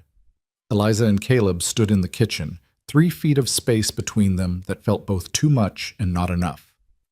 The afternoon sun slanted through the windows, painting everything in shades of gold and amber. Somewhere outside, a horse whinnied, and one of the hands called out to another. "I'm sorry," Caleb said finally. "I had no right to say those things. Your life, your choices, they're yours to make." "You weren't wrong, though," Eliza said quietly. "I have been running, and maybe I am using Samuel, using this place to avoid dealing with my grief. But Caleb," she used his first name deliberately, claiming the intimacy he'd established. "For the first time in 4 months, I felt like I might actually survive this. Is that so wrong?" "No," he said. "It's not wrong. But is surviving enough? Or do you want more than that?" What more is there? He crossed the distance between them in 2 steps, close enough now that she could see the flecks of gold in his brown eyes, could smell the scent of horses and leather and honest work that clung to him. "There's this," he said. "This thing between us that we've both been pretending doesn't exist. This connection that has nothing to do with Samuel and everything to do with 2 people who understand each other's pain." Eliza's breath caught. "Caleb, I'm not asking you to love me," he continued, his voice low and intense. "I'm not even asking you to stay. But don't leave because it's easier. Don't marry Thomas because he's offering you an escape. If you go, go because you want to, because San Francisco is where your heart leads you, not because you're too scared to face what's here." "And what's here?" she whispered. "Honestly, I don't know. But I'd like the chance to find out. Not in a month, not in some predetermined timeline, but for as long as it takes. You and me and Samuel, figuring out how to build something real from all this brokenness. That's not what we agreed to. I know. And if you want to hold me to our original agreement, I'll respect that. I'll take you to Denver tomorrow, write you a glowing reference, and let you go. But Eliza, I'm asking you not to make me do that." Her heart was pounding so hard she could hear it in her ears. "Why?" "Because I need you," he said simply. "Not just for Samuel, though that's how this started. I need you because you're the only person who looks at me and sees past the grief. Because you make me laugh sometimes without meaning to. Because you wear Margaret's dresses and somehow it doesn't hurt the way I thought it would. It feels right, like you're supposed to be here wearing them. I can't replace her. I'm not asking you to. Margaret was my wife and I loved her, and that will never change. But she's gone, and I'm still here, and so are you. And maybe we could find something together that isn't about replacing what we lost, but about building something new from what remains." Eliza wanted to argue, to point out all the reasons this was impossible, all the ways it could go wrong. But instead, she found herself thinking about the past month, the quiet evenings on the porch, the shared meals, the way Caleb's eyes softened when he held Samuel, the unexpected moments of laughter over some small thing Ruth had said or Samuel had done. She thought about Thomas's proposal, about San Francisco, about the life of respectable convenience he was offering. It was safe, predictable, everything she'd thought she wanted. And she realized with sudden, startling clarity that she didn't want it at all. "I need time," she said. "I need to think about this without you standing here looking at me like that." "Like what?" "Like I'm something precious that might break." A small smile tugged at his mouth. "You are something precious, and you're going to break if you keep pretending you're made of stone," says the man who spent 3 weeks barely speaking to anyone. "Exactly. I'm an expert on what not to do." Despite everything, Eliza felt a laugh escape her throat. It surprised them both, that small sound of genuine amusement in the middle of such a serious conversation. "Go," Caleb said gently. "Think. Take all the time you need, but know that whatever you decide, I'll support you, even if it means losing you." He left then, heading back out to whatever work awaited him, leaving Eliza alone in the kitchen with her thoughts spinning like leaves in a windstorm. That night, after Samuel was fed and sleeping, after Ruth had retired to her small room off the kitchen, Eliza sat in the rocking chair by her window and forced herself to be brutally honest. She'd married her first husband because it was expected, because he was suitable, because her mother had approved. And she'd made it work, had built a life with him that was comfortable, if not passionate. When Rose was born, she'd finally understood what it meant to love completely, without reservation. And when Rose died, that love had nearly killed her. Thomas was offering her safety from that kind of pain. A marriage based on mutual respect and shared history, nothing deep enough to devastate her if it ended. She could live her whole life never feeling that crushing grief again. But she'd also never feel joy the way she'd felt it these past weeks, watching Samuel grow stronger, learning the rhythms of this ranch, discovering that she could laugh again, could feel the sun on her face and appreciate its warmth instead of resenting it for daring to shine when her daughter was dead. The truth was, she'd already made her choice. She just hadn't admitted it to herself yet. When Thomas returned the following afternoon, Eliza met him on the porch, alone. Caleb had made himself scarce, taking Samuel into town on some invented errand, giving her privacy for this conversation. Thomas looked hopeful as he dismounted, his smile confident in the way of men who'd never really been refused anything. "Have you thought about my proposal?" he asked, climbing the porch steps. "I have," Eliza said, "and I'm honored, Thomas. Truly. You're a good man, and you'd make someone a fine husband." His smile faltered slightly. "But not you. Not me." He was quiet for a moment, processing the rejection. "May I ask why? Is it too soon after my brother's death? Because I can wait if that's—" "It's not the timing," Eliza said gently. "It's that I don't love you, and you don't love me. We'd be settling, both of us, and I've realized that I don't want to settle anymore." "What will you do? Stay here, feeding another woman's child?" There was judgment in his voice now, a hint of the social disapproval she'd been expecting all along. Eliza straightened her spine, meeting his gaze directly. "Yes," she said. "That's exactly what I'm going to do. For as long as Samuel needs me, for as long as I choose to stay. Not because I'm running from my grief, but because I'm choosing to live with it in a way that feels honest. People will talk, Eliza. A widow living at a widower's ranch? It's not proper." "Then let them talk," she said, echoing the words she'd spoken to Caleb a month ago. "I'm tired of living my life according to what other people think is proper. My daughter is dead, Thomas. Nothing about my life is proper anymore. But it's mine, and I get to decide what I do with it." Thomas studied her for a long moment, and she saw the exact instant he accepted defeat. His shoulders dropped slightly, and he nodded once, sharp and decisive. "Then I wish you well, Mrs. Moore. Truly. And I wish you the same. You'll find someone in San Francisco, someone who can love you the way you deserve." He left without further argument, mounting his horse and riding away with the same confidence he'd arrived with, just redirected toward a different future. Eliza watched him go and felt nothing but relief.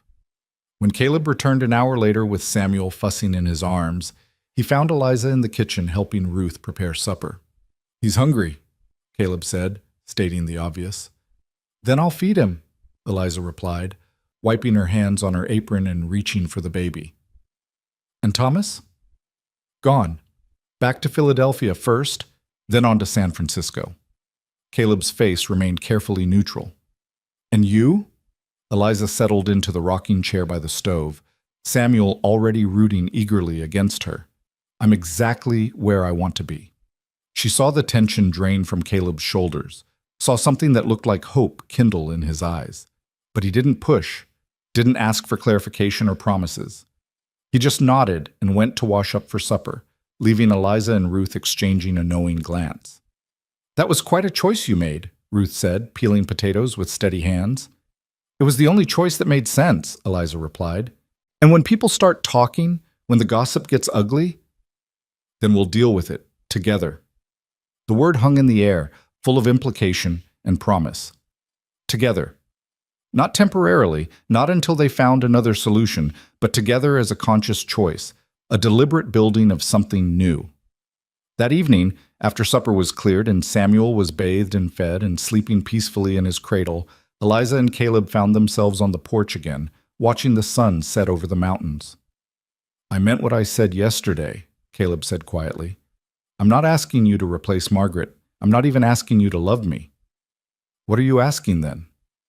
"For time, for honesty, for a chance to see what we could build if we stopped being so afraid of being hurt again."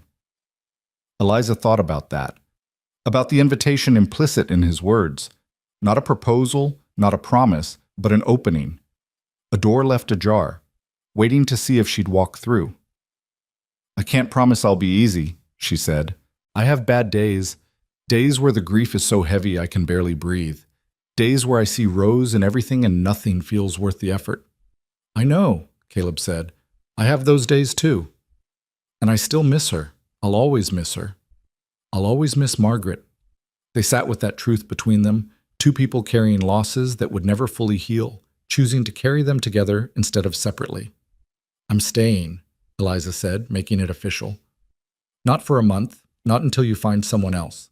I'm staying because I choose to be here." Caleb reached across the space between their chairs and took her hand. His palm was rough with calluses, his grip strong and warm and real. "Thank you," he said simply. They sat like that as the stars came out, hands linked, futures uncertain but no longer quite so frightening. Inside the house, Samuel slept, his breathing soft and even. Ruth moved about the kitchen, banking the fire for the night. And Eliza felt something she hadn't felt since Rose died, the quiet, cautious stirring of hope. Not hope that the pain would go away, or that she'd forget her daughter, or that life would ever be what it was before, but hope that maybe, just maybe, she could build something worth living for from the broken pieces of who she used to be. The ranch settled into nighttime rhythms around them. Cattle lowed in distant pastures. A coyote called from somewhere in the hills. The wind whispered through the cottonwoods. And two grieving people sat together in the darkness, holding hands, choosing life over safety, connection over isolation, the terrifying possibility of joy over the numbing certainty of mere survival. It wasn't a happy ending. It was barely even a beginning, but it was honest and it was real, and for now, that was enough. The gossip started exactly 3 days after Thomas left. Sarah, the young ranch wife who'd been kind at the barbecue, rode out to the ranch on a Tuesday morning with her toddler bouncing on the saddle in front of her. She found Eliza hanging laundry on the line behind the house, Samuel sleeping in a basket in the shade nearby. "I thought you should know," Sarah said without preamble, dismounting carefully and setting her son down to toddle after a grasshopper. "Mrs. Henderson from the Stagecoach has been talking. She's telling everyone in Fort Collins that you're living here improperly, that there's no chaperone, that you're—" She paused, her cheeks coloring. "Well, she's implying things that aren't true." Eliza pinned another of Samuel's tiny gowns to the line, her movement steady despite the anger rising in her chest. "Let her talk. We know the truth." "But it's spreading. Some of the church ladies are saying Caleb should be ashamed, that you're taking advantage of his grief. And others are saying that you're trying to trap him into marriage by making yourself indispensable with the baby." "And what do you think?" Eliza asked, turning to face Sarah directly. The younger woman met her gaze without flinching. "I think Samuel was dying and you saved him. I think whatever arrangement you and Caleb have made is between the two of you and nobody else. But Eliza," she used her first name with tentative familiarity, "you need to be prepared. This kind of talk can get ugly, especially if you're planning to stay." "I am planning to stay." "Then you need to decide how much you care about what they think." After Sarah left, Eliza found Caleb in the barn, repairing a broken stall door. She told him about the conversation, about Mrs. Henderson's gossip, about the speculation spreading through Fort Collins like wildfire. He set down his hammer and looked at her with an expression that was part frustration, part resignation. "I was afraid of this. Small towns have long memories and sharp tongues." "Does it bother you, what they're saying?" "It bothers me that they're talking about you like you're some kind of opportunist when you've done nothing but help us. But what they think of me." He shrugged. "I stopped caring about that when Margaret died, and half of them avoided me because they didn't know what to say." Sarah said it could get ugly. "It might. Are you having second thoughts?" Eliza considered the question seriously. Was she? The easy path would be to leave, to catch a stage to Denver, or even write to Thomas and accept his offer after all. But the thought of leaving Samuel, of walking away from this place, and the fragile sense of belonging she'd found here made her chest ache in a way that had nothing to do with grief. "No," she said firmly, "no second thoughts. But I think we need to be clear about what this is, what we're building, not just between us, but to everyone else." "What are you suggesting?" "I'm suggesting that we stop hiding. Stop pretending this is some temporary arrangement that'll end any day now. If people are going to talk anyway, let's give them something real to talk about." Caleb studied her face, and she saw understanding dawn in his eyes. "You want to make this official." "I want to make it honest," Eliza corrected. "I'm not asking for promises we're not ready to make. But I am saying that I'm part of this family now, whether it's conventional or not. Samuel needs me, and I need him. And you—" She paused, gathering her courage. "You and I are building something, Caleb. It's messy and complicated and nothing like what either of us planned, but it's real. So let's stop apologizing for it." A slow smile spread across his face, the kind that reached his eyes and made him look years younger. "You know what Margaret would have said about all this?" "What?" She'd have said that anyone scandalized by a baby being properly fed needs to examine their priorities. She had no patience for false propriety. I wish I could have known her. She would have liked you, Caleb said softly. You're both stubborn as hell and twice as brave as you think you are. That Sunday, Caleb hitched up the wagon and announced they were all going to church. Ruth's eyebrows rose nearly to her hairline, but she didn't comment, just put on her best dress and helped Eliza get Samuel ready.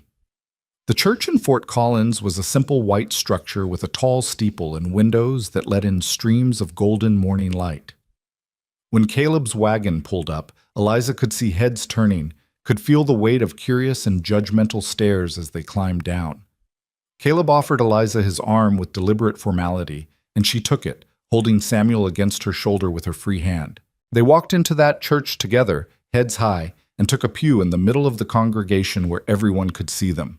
Mrs. Henderson was 3 rows ahead, and Eliza watched the woman's back stiffen with righteous indignation. Around them, whispers rippled through the assembled worshippers like wind through wheat.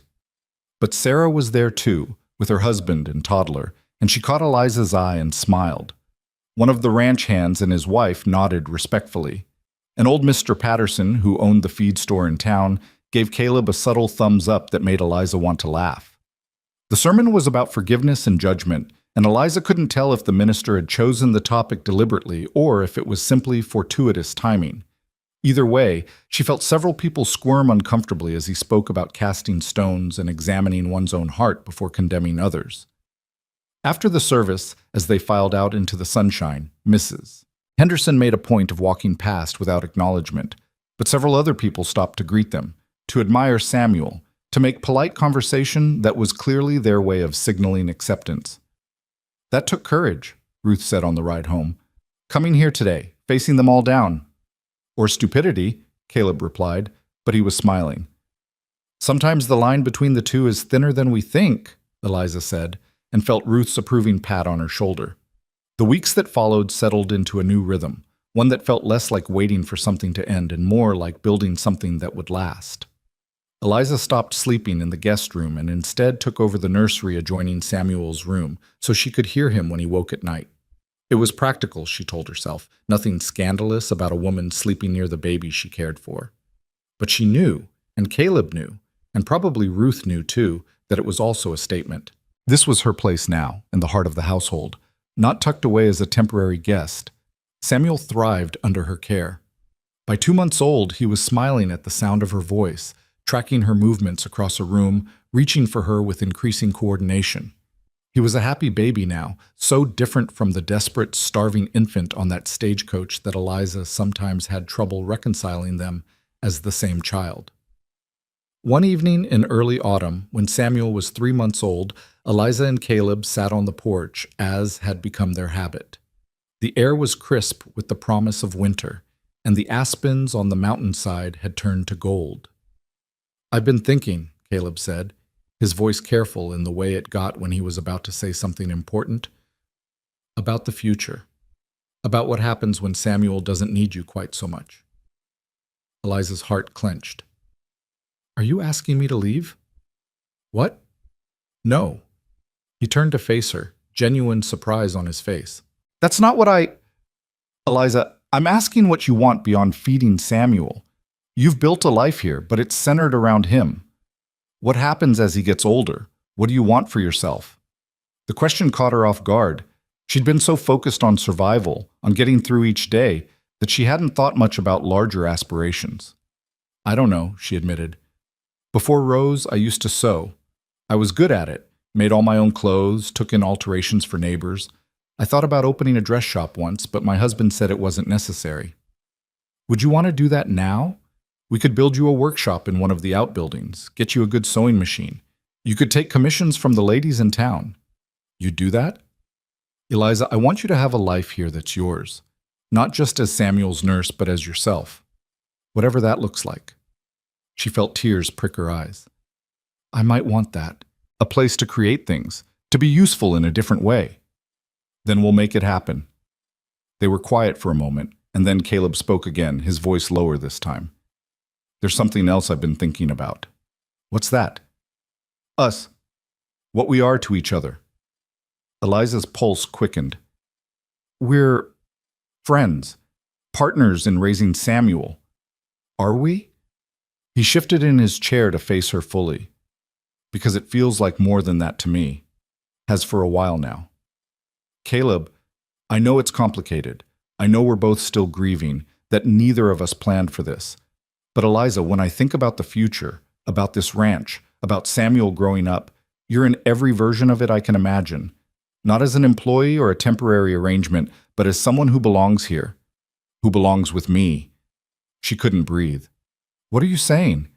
I'm saying that I've fallen in love with you. Not the desperate, grief-stricken love that might fade when things get easier, but real love. The kind that sees all your broken pieces and wants to help you put them back together while you help me put mine back together. I'm still in love with Rose, Eliza whispered. I'll always love her. I know, and I'll always love Margaret, but Eliza, the heart is big enough for both. We can honor what we've lost and still build something new. She stood abruptly, pacing to the porch railing, gripping it with both hands. Below, the ranch spread out in the gathering darkness, lights beginning to glow in the bunkhouse, cattle settling in for the night. This place had become home without her quite realizing when it happened. I'm terrified, she said finally, of losing someone again, of letting myself love Samuel too much, love you too much, and then having it all ripped away. Caleb came to stand beside her, close enough that she could feel his warmth but not touching. I'm terrified too. Every day I wake up afraid something will happen to Samuel, that I'll lose him the way I lost Margaret. But fear isn't a reason to stop living, Eliza. It's a reason to hold on tighter to what matters. And what matters? This, us, the family we're building. It's not the family either of us planned, but it's ours. And I think, if you're honest with yourself, you love it as much as I do. She turned to look at him, this man who'd been a stranger 4 months ago and was now essential to her in ways she couldn't fully articulate. His face was shadowed in the dusk, but his eyes were clear and steady and full of something that looked like hope. I do love it, she admitted. I love Samuel like he's my own. I love this ranch and Ruth's grumbling and even the damn chickens that keep escaping their coop. And I love... She paused, terrified of the words, but more terrified of not saying them. I love you, Caleb. I tried not to, tried to keep it professional and temporary, but somewhere along the way, I fell in love with you. His smile was like sunrise, breaking across his face in waves of relief and joy. Then marry me. Not because it's proper or because it'll stop the gossip, but because we choose this. We choose each other and Samuel and whatever family we build from here. Yes, she said, and the word came out halfway between a laugh and a sob. Yes, you impossible man, yes. He kissed her then, gentle and careful, as if she were something precious that might break. And maybe she was. Maybe they both were. Two shattered people trying to build something whole from their broken pieces. When they finally pulled apart, both breathing hard, Eliza rested her forehead against his. Margaret, she whispered, what would she think? She'd think I was lucky as hell, Caleb said, and she'd be right. They were married 6 weeks later in a simple ceremony at the ranch. Sarah and her husband stood up with them, along with Ruth, who cried through the entire proceeding despite her insistence that she never cried. Samuel, now 4 months old and thriving, was held by one of the ranch hands during the brief ceremony, making cooing sounds that served as his own blessing. Mrs. Henderson was not invited, though word reached them later that she'd been scandalized by the haste of it all, convinced it proved her suspicions about impropriety. Eliza found she didn't care even a little bit. The wedding night was tender and awkward and perfect in its imperfection. They made love slowly, carefully, two people learning each other's bodies while honoring the ghosts that would always be part of their story. Afterward, lying in the bed that had been Margaret's, Eliza felt a moment of guilt. Don't, Caleb said softly, as if reading her thoughts. She's not here to be hurt by this. And if she were, she'd want me to be happy. Want us both to be happy.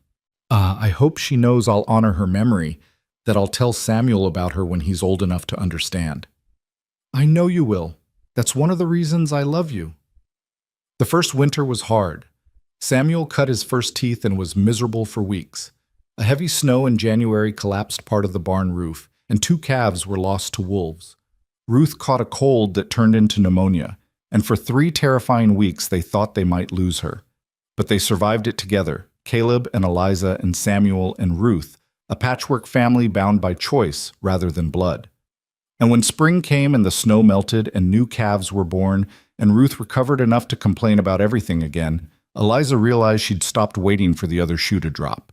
She'd stopped living in fear. In the spring, Caleb made good on his promise and converted one of the outbuildings into a sewing workshop. Eliza ordered a Singer sewing machine from Denver and began taking commissions, first from the ranch wives, then from women in Fort Collins who'd heard about her skill with a needle. The work was satisfying in a way that was entirely separate from caring for Samuel. It was hers, her talent, her creativity, her contribution to the household finances. And when she held a finished dress up to the light, admiring the neat stitches and careful construction, she felt a pride that had nothing to do with anyone else's approval. Samuel's first birthday came on a warm day in May. They celebrated with a small party, inviting the ranch families and a few friends from town. The baby, not quite a baby anymore, but a toddler taking wobbly steps and babbling in a language only he understood, smashed his cake with gleeful enthusiasm and got frosting in his hair. Watching him, Eliza felt her chest tighten with love so fierce it almost hurt. This child who wasn't born from her body, but was hers nonetheless. This boy who'd brought her back to life when she'd been certain she'd never feel anything but grief again. "You're thinking about her," Caleb said quietly, coming to stand beside her. "Always," Eliza admitted, wondering what Rose would have looked like at this age, what kind of personality she would have had. "Does it still hurt as much?" "Differently," she said. "The sharp edges have worn down a bit. It's more like a constant ache now instead of a stabbing pain. I can breathe around it." "That's progress." "Is it? Sometimes I feel guilty that it doesn't hurt as much, like I'm forgetting her." Caleb put his arm around her shoulders, pulling her close. "You're not forgetting. You're healing. There's a difference." That night, after Samuel was asleep and the house was quiet, Eliza stood in the nursery doorway watching her son, and he was her son now, in every way that mattered, sleep peacefully in his crib. Caleb came up behind her, wrapping his arms around her waist, resting his chin on her shoulder. "Do you ever regret it?" she asked softly. "Taking me in, marrying me, all of it?" "Not for a single second, do you?" "No, but I think about that stagecoach sometimes, about what would have happened if I hadn't been there, or if I'd said no, or if you'd been too proud to accept help." "We'd have all lost something irreplaceable," Caleb said. "Samuel might not have survived. You'd be in San Francisco, married to Thomas, and miserable. And I'd still be alone in this house, drowning in grief. Instead, we have this. Instead, we have this."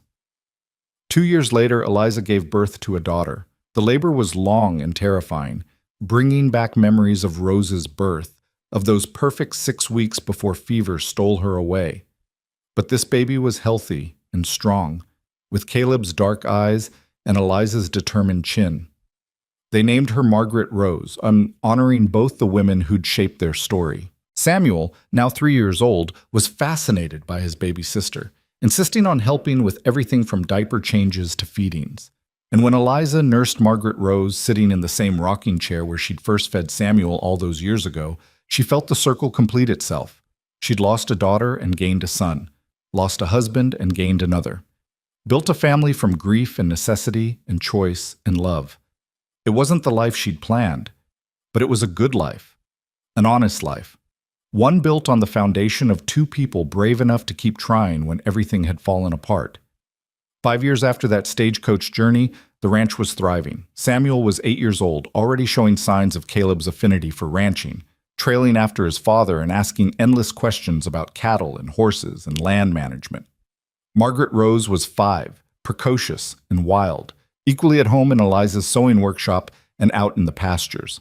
And there was also James, born 3 years after Margaret Rose, a quiet boy with a thoughtful nature and a gift for finding trouble wherever he went. The house was loud now, full of children's laughter and arguments and the organized chaos of a working ranch family. Ruth was still with them, older and slower but no less sharp-tongued, claiming she'd live long enough to see all these children grown if it killed her.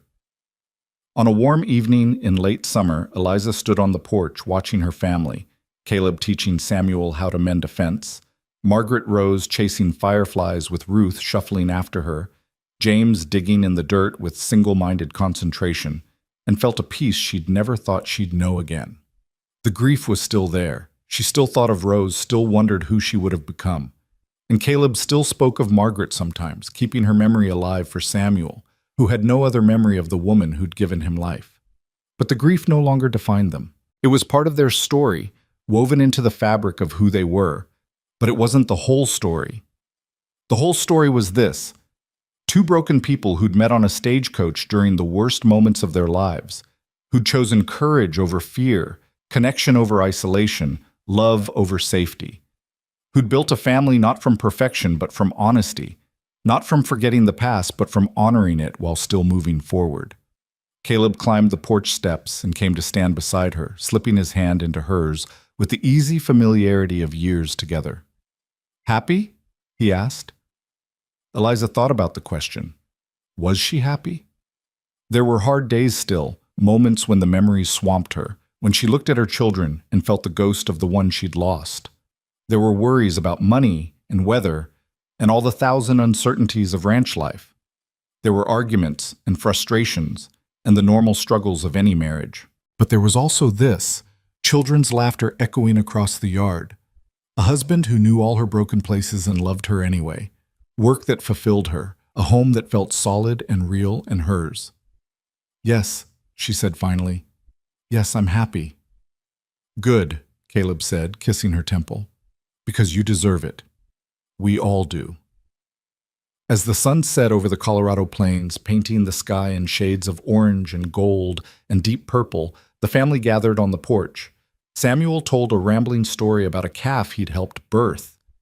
Margaret Rose showed off a firefly trapped carefully in her cupped hands. James fell asleep against Eliza's shoulder, dirt still under his fingernails. And Eliza thought about that desperate woman on a stagecoach holding a dying baby, making a choice that would change everything.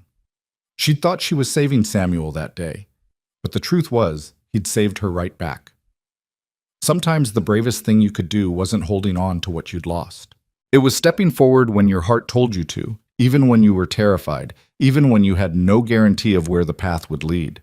Sometimes the family you built was stronger than the one you'd lost, not because you loved them more, but because you'd chosen them deliberately, brick by brick, moment by moment, through all the pain and fear and uncertainty. And sometimes, if you were very lucky, love found you when you least expected it. Not the easy, uncomplicated love of fairy tales, but the hard-won, battle-scarred love of people who'd survived the worst and decided to try anyway. That was the kind of love worth having, the kind worth fighting for, the kind that lasted. As the stars began to appear overhead and the ranch settled into nighttime quiet, Caleb pulled Eliza close and she leaned into him, feeling the steady beat of his heart against her back. "Tell me again," he whispered, "about the stagecoach, about the moment you decided. I've told you 100 times. Tell me again anyway." So she did. The story that had become their origin myth, the tale they'd tell their children and grandchildren someday. About a baby who wouldn't stop crying, and a widow who did the unthinkable, and a cowboy who was brave enough to accept help when he needed it most. About how sometimes the end of one story was just the beginning of another. About how love, real love, could grow in the most unlikely places if you were willing to let it. The end.